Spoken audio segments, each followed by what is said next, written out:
is understanding the numbers. And you're so correct. I work with a lot of creatives and specifically a lot of interior designers too. And both will say, I'm just not good with numbers, right? But like after I work with them, light bulbs go off and it's like, the skies part and they're like, oh my gosh, I get this now. It's not that hard. And I'm like, yeah, like sometimes we like to make it hard, but I guess one of my gifts is like being able to simplify it for the creatives. Welcome to Biz Help for You, the show that saves you the expensive learning curve by providing advice from industry experts in every facet of the entrepreneurial journey. Too many small businesses collapse. According to the U.S. Census Bureau, 20% fail within their first year, and less than 35% make it to their 10th anniversary. The goal of this podcast is to change that statistic. So if you're interested in learning more to be a successful entrepreneur, tune in today. If you're an entrepreneur stuck in hustle mode and craving more clarity and confidence around your finances, you're in the right place. Today, I'm joined by Audrey Faust, a CFO and money mindset authority who's helped countless entrepreneurs transition from financial stress to sustainable success. In this episode, you'll learn how to align your mindset with your financial strategy, develop essential money skills to grow your business, and take the first steps from survival mode to wealth creation. Let's turn your financial fog into focus. So, Audrey, welcome to the show. Hi, Candy. Thank you so much for having me. I'm excited to be here. I'm excited to have you here too. I am, of course, in the bookkeeping realm, and I know financials are so important. And a lot of times people don't understand what they need to do and how they need to create them even, and it could be completely overwhelming. So my first question really for you is, obviously you talk about financial strategy and you're combining that with mindset. So in your opinion, why is this so powerful for entrepreneurs who want to grow? Well, that's a great question, Candy. First, everything, believe it or not, starts with mindset. So I'm also a certified neuro coach. And what I learned in that certification is that most of the stuff that we carry around is from our childhood. So what I mean by stuff is the mindset that we carry around, what our parents said, what we heard younger. And it's running on autoplay in the background in our subconscious. And believe it or not, we have 80,000 thoughts per day, and our subconscious runs 95% of them. So if this stuff you're bringing with you, this mindset from when you're young and how you grew up, especially when we're talking money, like if you're carrying that around on autopilot, it's going to affect everything you do, especially your business and your business finances. I was actually talking to someone recently on this topic, just saying it's interesting how people react differently to the same situation, kids and families or different things too. And so like if a family didn't have a lot of money, sometimes one person in the family is still going to be very cautious, with their finances, where another person might be like, well, I had nothing growing up, and so now I want to buy, and just kind of seeing those. And so that obviously goes into running a business as well. So do you have maybe any kind of tips for the entrepreneur who, like you said, maybe has these things subconscious? They're not even thinking about them, but it is affecting how they're running their business and managing their finances so that they can make some changes to reduce the stress that they might be feeling in their business right now. I would get the great question again. I would say the first thing you want to do is be aware of these thoughts that are going on in your mind, just the conscious awareness of if you see somebody that's super successful in a business, like, what are your thoughts around that? Are you like, I want to be like them? Or are you like, oh, have bad thoughts about that? When you have bad thoughts about either somebody that's rich or somebody who has a business that's more successful than you, you're telling your brain that you don't want that. That's exactly what you're telling your brain. So the first step is just to be aware of the thoughts that are going on in the background. And I love the point that you brought up, like you could be from the same family and have interpreted it two different ways, right? You could say, I'm going to spend everything because we had nothing. Or I'm going to like hoard it all and save it all because we had nothing. And what we'd love to say in the neuro coaching world is the situation is neutral, no matter what the situation is. So you interpret the situation different than like I would or somebody else would, right?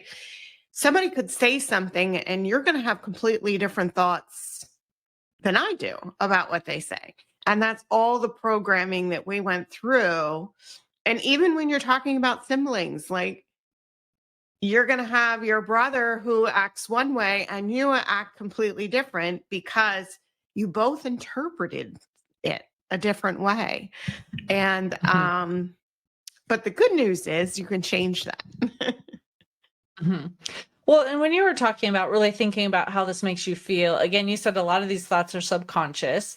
Like, how do they even go about that? Do they just really like think of one scenario and then really sit there and ponder it, and like maybe they're writing how they're feeling about it? Like, how do they really get it from subconscious to identifying it through a conscious thought and then making those changes, thinking, well, no, just because someone's rich doesn't mean, that that's a negative thing, and it's okay for me to be successful. Yeah, great question. So like I mentioned, the subconscious is running around in the background. And we're going to talk about this a little bit later. But inside my free gift, the 12 Secrets from an Expert CFO, the first thing I talk about is mindset. Inside that PDF is actually a link to an audio that's going to ask you a couple of questions that's going to identify some of the stories you might have going on in your subconscious. And the key to identifying it is the first word that comes to mind. And everybody's going to have a different answer. So I'm going to ask you a question, Candy, and I want you to tell me the first word that comes to mind. First one, even if it doesn't make sense. So I'm going to ask you one of the questions. You ready? Okay. Making money is Powerful. Okay, you thought about it for a minute though. Like I noticed that I you did. thought about it. Was there another word that came up first? Nothing really came to mind immediately. So I literally had to think for a second. And, maybe there were multiple things that were like coming that I didn't realize it. But, like in that brief second, finally, I was just like, oh, powerful. But I guess a lot of entrepreneurs have hard. Okay. That's one of the most common answers I get. Making money is hard. If that's in your subconscious, you're going to make it hard. So, like I said, there's like 5 or 6 questions that I ask that are very, very common. That's going to help you identify the stories. Then it also teaches you how to rewire that. I actually remember someone being a guest on my show. It was quite a few years ago. And she said, turn it around to just say, people want to give me money, right? Instead of saying like, oh yeah, this is a difficult thing to do, so it kind of goes along with what you're saying too, is maybe taking a thought that you have where, making money is hard, or, it's sometimes difficult to talk to clients and let them know the value of what we're providing. If we don't necessarily feel confident in ourselves too, it's going to be harder sometimes to express that. But if you flip it and think of, the good thing, then that's something that will change it. So I think that goes right along with what you're talking about, mindset, and changing that will help you, in whatever it is that you need to be doing. You make a great point. And I teach you how to rewire that by finding evidence of the opposite and then doing like the opposite of that. Making money is easy. But if you don't there's 2 things you actually need to do. One is finding evidence of the opposite. So I used to have that going on in my mind. Making money is hard. and till I reprogram that. And how I reprogrammed that to making money is easy was I thought about, I don't anymore, but I did have a couple rental properties, and making money through my rental properties was easy money to me. I didn't hardly had to do anything, and I was making a fair amount of money on these rental properties. So that was me finding evidence of the opposite. You Mhm. can find evidence. Well, on your birthday, you get given money. That's easy. Like all kinds of things, Christmas, holidays, finding this proof. Maybe there was a job that you just absolutely loved and it felt easy. Like you can find Mhm. proof of making money is easy, and then your brain will start to reprogram. Another thing Mhm. that I want to mention, which is a new modality I just started using, is called EFT tapping. Are you familiar with that? Yeah. So emotional Mhm. freedom technique, which is tapping, which actually helps you release the negativity even faster. And I use that in my money mindset manifestation accelerator program that I have. And it's amazing watching the women all of a sudden open up, like they have these really strong beliefs around something, and through 5 minutes of tapping their minds open up and it completely transforms. So that's another way that you can start changing your mindset as well. Mhm. So if someone then does this part and changes their thought process and changes it, to a positive instead of a negative, it still comes down to a lot of entrepreneurs feel overwhelmed when it just comes to the numbers, whether they feel, they should be doing better, or they don't want to share it with their CPA because they're embarrassed that the CPA might think they need to make more, or maybe if they're really successful, they're embarrassed that they're doing so well, So can you maybe talk on that part of it of being overwhelmed by the numbers? And what can they do to increase their financial skills so that they can become more masterful at handling the finances of their business? Sure. Great question. I have a statistic that I found out maybe a month or two ago that really upset me, which is most female owned businesses only make $50,000 a year. Mm. And so I want to bring that up because a lot of people see on social media, 6 figures, 7 figures, but the real numbers, the real facts are most women aren't making 6 figures.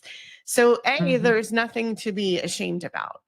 Mhm. And sometimes we put all this energy and all this, I don't know, heaviness around money and what we should be doing and what are supposed to be doing, instead of just really opening up to say, well, how can I learn? How can I do it better? Mhm. If you shut down and you don't ask for help because out of fear or shame, you're really not helping yourself either. I don't know if Mhm. that answers your question, but I went on a little Well, I tangent think there. no, but I do think a lot of times people just feel completely overwhelmed when it comes to numbers too. I mean, I know I've had people come to me in the past too who say, I know nothing about this. I don't understand how to even interpret the reports, what they mean. And so I've been able to go over and educate Yeah. and tell them like this is how you use these numbers to help you make wise business decisions. So I think sometimes it could just be completely overwhelming. So even if they have the part of yes, I can make the money, they don't necessarily understand how to handle all of the financial aspects of running the company. And so I want people to understand too. And like you were even saying, a lot of women don't even hit, more than 50,000. And some people may feel bad about that if they're comparing themselves to others. But I would also think you would want to look at your why. Like, why do you even have your business? Is it because you want to have a little extra money? Yeah. Is it because you want to make a difference in the world? Like, are you doing those things? And if so, does it matter how much money you're making? Or is it, you really want to hit that goal, but you're struggling. And then that's where we can ask those questions too of why, like, why are you not making the level that you want to be at if you really want to be at that level? But if you're doing it for different reasons and 50,000 is enough, don't feel guilty about that either. 100%. You make lots of great points there. And there's two things I want to touch on. First, typically women tend to underprice themselves. Very true. And I think there's another statistic like women are charging 28% less than men are doing the same thing. And this is when you have your own business. So we're not even talking like corporate and salaries and the whole, thing there, but we're doing it in business as well, in our own businesses. So that's something we get to think about and we get to change. The other thing you mentioned is understanding the numbers, and you're so correct. I work with a lot of creatives and specifically a lot of interior designers too, and both will say I'm just not good with numbers, right?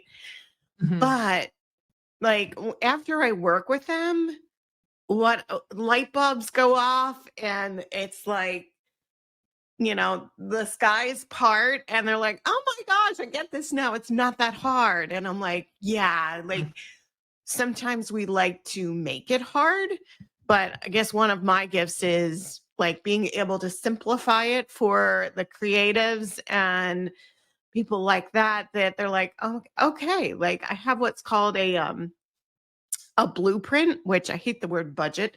It's not a budget, it's a plan. It's a blueprint plan where we decide how your money is going to come in, like what you're going to do with it.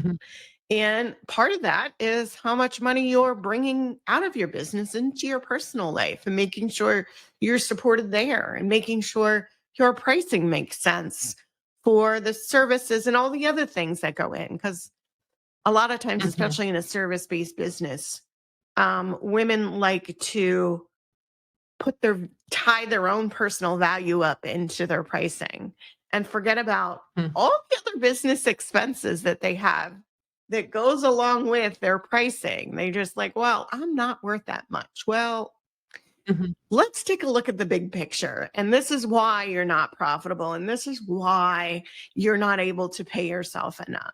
So I like to say you should be bringing in, and we're talking profit. And if you're an S Corp salary plus profit, you should be bringing into your personal life at least what you can make in a full-time job. If you're a full-time business owner, if that's your sole income, definitely more, but at least what you could bring in a full-time job. And that's not grossing, that's profit or profit plus salary. So many things went through my mind as you were talking about that, though, too, that when you're talking about as women, we don't charge enough, even in our own businesses. And I feel from my own perspective, I think sometimes too, number one, I think a lot of times, especially if we're first starting our business, we often have like imposter syndrome. Even if we did this in a career for like 20 years, we often think, well, I just started my business and it's, hard to charge whatever that amount is. And I also think we're not always taught negotiation. And if we are, we're also taught, like men, they're assertive, but women, if they're trying to stand up for themselves, then that's a negative, perception, right? So I think there's so many things that comes back to the mindset you talked about earlier that we have to overcome so that we can price effectively. Yes. Yeah, totally. And you're right about the negotiation. Like, even if you're looking at the professional side and the salaries and women, there's statistics that men will always negotiate their starting salary and women won't. So like they, if you're not negotiating, they're expecting you to negotiate. So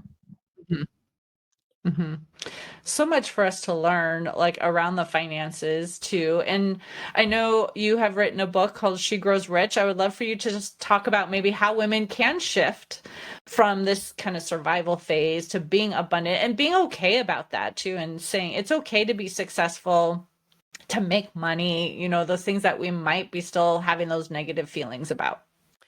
Yes. So I did She Grows Rich, How to Become a Financial Powerhouse is all about personal finance and empowering women around that. Because so often women are leaving that to the men or taking a step aside and not empowering themselves. But the truth is, Candy, 80% of women will at some point need to manage their own finances, whether it's from divorce or from widowhood.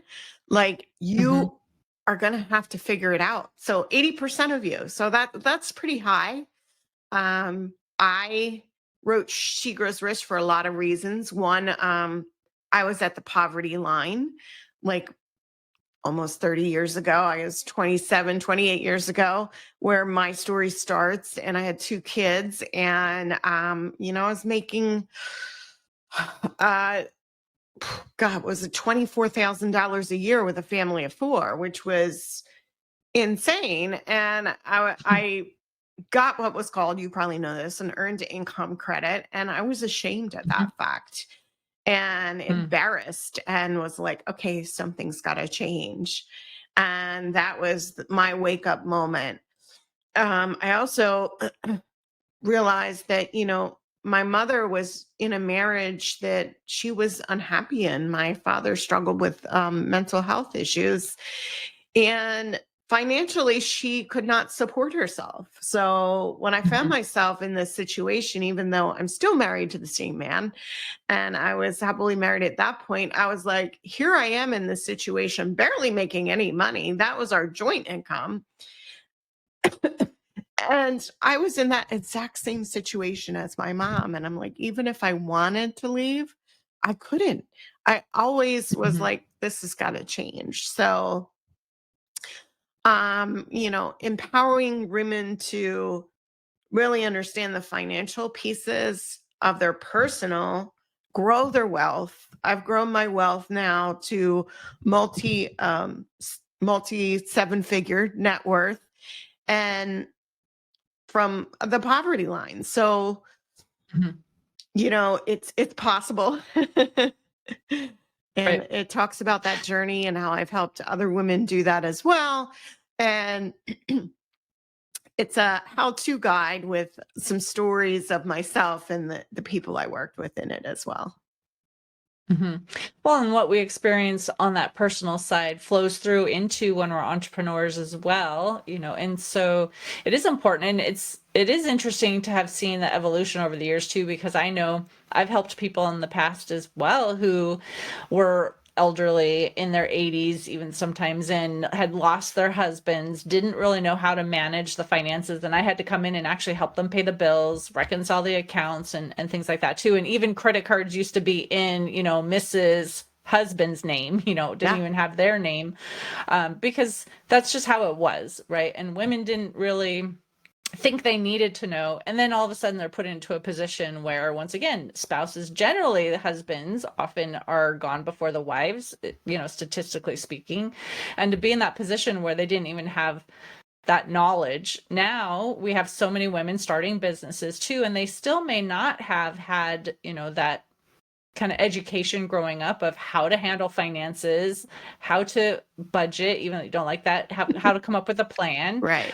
how to make those decisions financially, to even say, like, I'm going to invest. So yes, this costs me up front, but there's going to be a return on this investment, and even to figure, that out too. So, do you want to talk any more about how you can kind of take what you've learned in, like, the personal and really apply it to the business, and how you can make some tweaks into how you're operating financially to see that success? Yeah. So, and I wanted to share a statistic that I thought of when you talked about the credit card. So, um, women could not have a credit card till 1988. Or I'm sorry, Mhm. business 1974, business loan till 1988, credit card till 1974. Like, it's not that long ago. So, and Mhm. I feel like a lot of women beat themselves up because they don't know or understand, or they were not, it's because they were never taught, right? But on the flip side of that, if you're sticking your head in the sand and saying, I don't want to do this, I don't want to learn, then that's kind of on you. But instead, Mhm. like, one of the reasons I wrote my book is to empower women, and then have them empower their daughters, right? And the Mhm. younger generation. So women as a whole become more powerful in understanding the financial pieces. And you're so right. Like, how we do one thing is how we do everything, right? If we're not really great with money in our personal life, probably not going to be great with money in our business either. So it totally intermingles. And I have a similar chapter inside of She Grows Rich about how to create a personal financial plan on, or blueprint, as I call it. And then it's kind of mirrored off of the business blueprint that I use or plan. Well, and as a parent, even too, even if you don't have a business, you really want to think about how your children are perceiving money too, and give them tools ahead of time to help them. Because I remember when I was dropping my daughter off at college, and I was thinking, I'm so glad I prepared her. I taught her about managing money, and you don't need to get a credit card, and if you do, make sure you pay it off every month, because you don't want to pay interest, and you don't want to pay a lot more for something that maybe you didn't even need, and just understanding all of that. Yes. And I thought, how many going to college don't really have that financial education? They're going to get themselves into trouble and, end up where they're really struggling because, of course, when they come out of college, and they have student debt a lot of times as well too, but many of them have credit card debt already, and, it just becomes overwhelming. So helping our children early in life understand the concepts and what it takes to actually make money. And I think if they work as a younger child, having to understand what it takes to even get some money, it helps just understand the value and how to really use it effectively. So I love your kind of insights on that as well. 100%. What I did with my own children are now all grown and successfully supporting themselves. When they were able to drive and they were old enough to drive, I said, I will pay for the car insurance. You can use one of our cars, but you're going to be putting the gas in it if you want to go somewhere. So, it wasn't huge, but they had to get a job in order to get money to put gas in the car to go somewhere. So it was definitely a way to kind of encourage them to get a job. All my children worked in high school, part-time. And I feel like it does help build a sense of responsibility, a sense of like understanding money and all of that. So you make a great point there. I think it just comes down to, like I said, education, whether, you're male or female, if you're a business owner, you're not, really understanding how to effectively manage what you have and grow it into something that's going to help you, like through whether it's monitoring, what's going on in your business, turning that into a successful endeavor and planning for your future. I mean, there's so much that goes into financial management and things like that too. So I'm glad that we were having this conversation. I would love to ask, is there anything else that you wanted to touch on that maybe I didn't know to ask you that question? I feel like we covered a lot. We went from business to personal to, money mindset. Like I said, so I don't much think so. intermingles anyway, and so that's why we did kind of have that conversation all over. I guess just any other tip maybe on someone who is struggling that maybe you can give them that first step on what they can do to turn things around, whether it's something in their personal life or it is in their business. If you're struggling in your business, one little exercise I would do with my clients is, in some of my free workshops that I have, I would do a little fun exercise. It literally took 5 minutes. It's called Plug the Leaks. And we would take 5 minutes while we were on the workshop, and everybody would go pull up a credit card and look for 5 minutes to look at all the charges on their credit card. People don't typically do that. And I can tell you, just by doing that, every single person came back in just 5 minutes and found something they could cancel or question or get back. Every time I've done that little exercise. So if it's literally took 5 minutes and they found money. So it's a fun little exercise you can do. First thing I always do if you're struggling is look at your pricing and if you need to work with a coach to help you create better pricing or better packages or something like that, you know, as you said, you look at that as an investment that's going to like pay back probably 10x down the road, Mhm. where, you can keep struggling and going down the struggle bus, or you can actually take a little bit of action and take a little bit of risk and invest in somebody that can really help you make those shifts in your business. Mhm. Well, I remember earlier in the episode, you did mention that you have a giveaway that you would like to offer. So do you want to give a little bit more detail on that? Sure. I have a workbook that's a lot of fun. It's called 12 Secrets from an Expert CFO. Unlock Your Path to Profit. And it's a free profit accelerator workbook. And I go through 12 things that you just starting with mindset. And I go into talking about pricing. And there's a little exercise around that to increase your confidence in your pricing.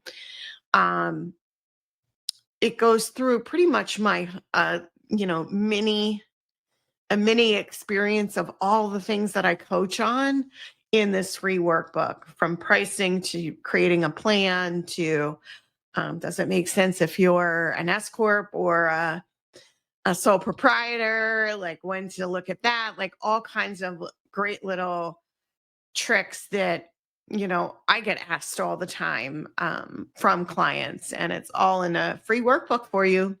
Plus, the money mindset audio link isn't included in that workbook.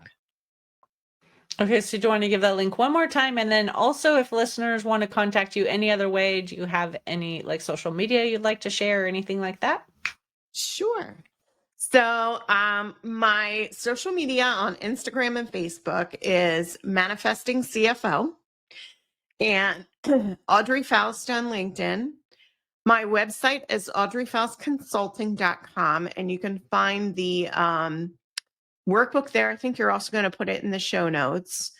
And the link to that is audreyfaustconsulting.com 12-secrets /12-secrets. And Perfect. let me know how you like it if you download it. Perfect. Well, thank you so much, Audrey, for being a guest on my show and having this conversation with me today. I really appreciate your taking the time to have this discussion. Thanks, Candy. I had a lot of fun here. And to the listener, if you enjoyed today's topic and you want to hear additional information, you can find access to exclusive content in the show notes. Thank you for tuning in today. Would you please share this episode with those you know and leave a review on your favorite platform? And if you find our show informative, would you consider being a financial sponsor to help me continue my mission to educate business owners? A link is located in the episode description, and no amount is too small. I'd really appreciate your support. If you are interested in connecting with our guest and receiving the offer they had to share, a link to our resource page is in the show notes. Finally, if you have any bookkeeping or payroll needs, reach out to us at 310-534-5577 or contact@abandp.com. My team and I are eager to assist you. Until next time, have a great day. Thank you for listening to Biz Help for You. Please join your host, Candy Messer, again next time. Have a terrific day.